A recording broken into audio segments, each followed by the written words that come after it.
Hi, it's Jane.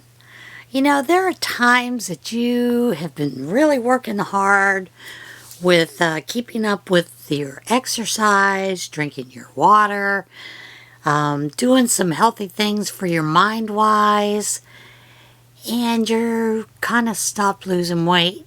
So, we're going to talk about going off your diet, going off that plan. In hashtag 50 Gone by 2024.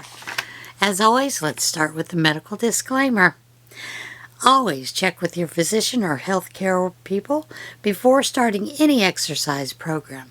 The information here is my personal research into different health topics and should not be considered medical advice. All right. Lots of times we get in a point when we are losing and it's going really well, and all of a sudden we're following our plan and nothing's happening. The weight's not going anywhere. You may be at what is called a plateau, or it may actually be your body is catching up to what's been going on and just needs to readjust. However, if that's not what's working for you, here's a little suggestion that might help.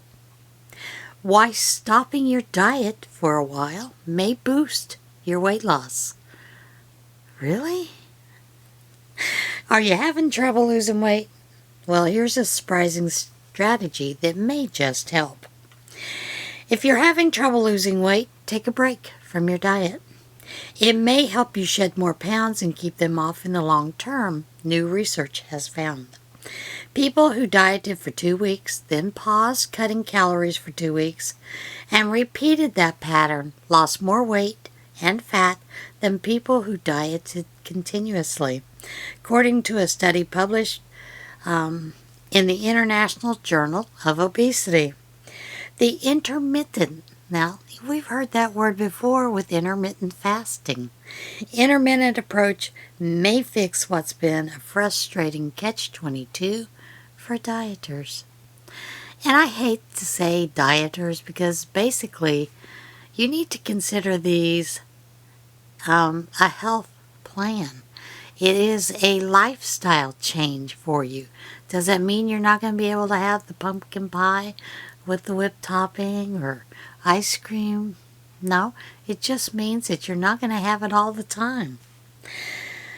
All right. To lose weight, as you know, you need to eat less. But when you eat less, your body responds by increasing your appetite and burning fewer calories when rest, hindering your weight loss.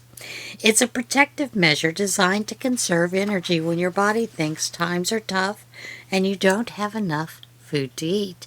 It's that starvation mode they always talk about. Think of it as a famine reaction. Our body senses the change in energy intake and brings out the artillery to defend our energy stores. This doesn't mean we can't be successful in long-term weight loss. We just need to have a better understanding of how the body works. Really? Who understands how anybody's body works? Hitting the pause button on your diet seems to reverse your body's protective response. For the study, Australian researchers asked 51 obese men to follow one of two eating regimens. One group continuously followed a diet that cut daily calories by 1/3 for 16 weeks. The men in the second group ate the same diet for 2 weeks but took a break from it for 2 weeks. They repeated that pattern 8 times. The results? The men who took breaks lost about 50% more weight than the others. They also shed more fat. 6 months after the experiment, both groups regained some of the weight, but the men who took the diet breaks were still almost 18 pounds lighter on average than those who had dieted continuously. A dieting rest period. So what's going on here? A dieting rest period may convince your body you're not starving after all, so there's no need to burn fewer calories or otherwise resort to the famine reaction. Everything balances out. If you want to try this plan, first figure out how many calories you need to eat to keep your weight stable. That's stable, not to lose weight. Then reduce that number by 1/3, ensuring your diet is still nutritionally balanced, and stick to that limit for 2 weeks. Next, take a 2-week break by increasing your calories back to the original number, minus 100 calories or so, to account for your weight loss. Then go back to dieting and repeat. There are a few important things to keep in mind. Of course there are. First, when it came time to take a diet break, the men in the second group didn't go on a 2-week all-you-can-eat extravaganza. They ate the amount of calories designed to maintain their weight. Second, not any just random off-on periods work. The 2-week intervals seem to be ideally based on previous studies on starvation. The study points out a cheat day may undo the balance phase. Finally, intermittent dieting is not the same as intermittent fasting. The researchers noted, intermittent dieting creates distinct periods of weight loss and maintenance, while intermittent fasting, when you alternate days of severe food restriction with days of eating whatever you desire, works differently. I don't know if I would call that food restriction. Whatever. So, generally people go on a diet to lose weight, but weight loss is easier said than done. Of course it is. It takes hard work and usually weeks of healthy eating to see results. Yeah, it does. Sometimes years. Some of us are chunkier than others. And if you've been dieting for a while and not seeing the results you're hoping for, it's understandable that you're going to get fed up with the whole process. But don't give up. It's worth it.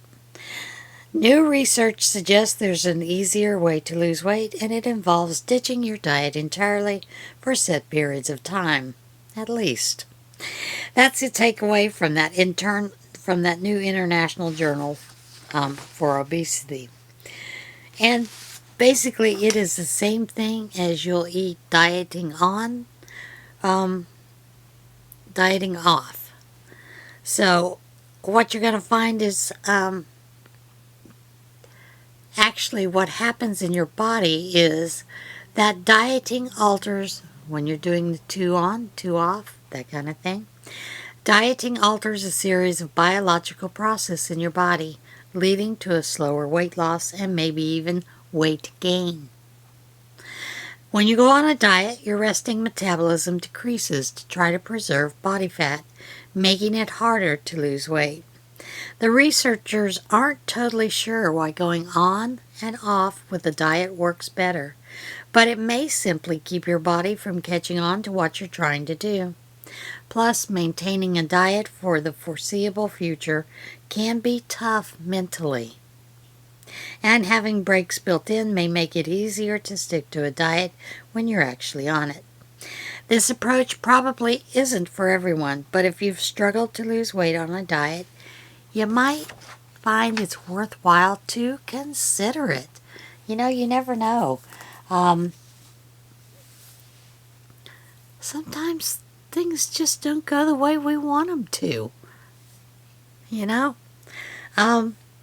That is basically it for today's hashtag 50Gone by 2024.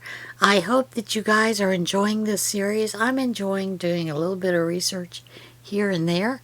Yeah, it's just a lot of fun because I find a lot of interesting things that researchers often tell you to consider doing.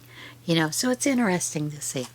All right, everybody, be kind to one another, love one another, and I'll see you guys again soon. Get out there and see this big, beautiful world we live in. Bye.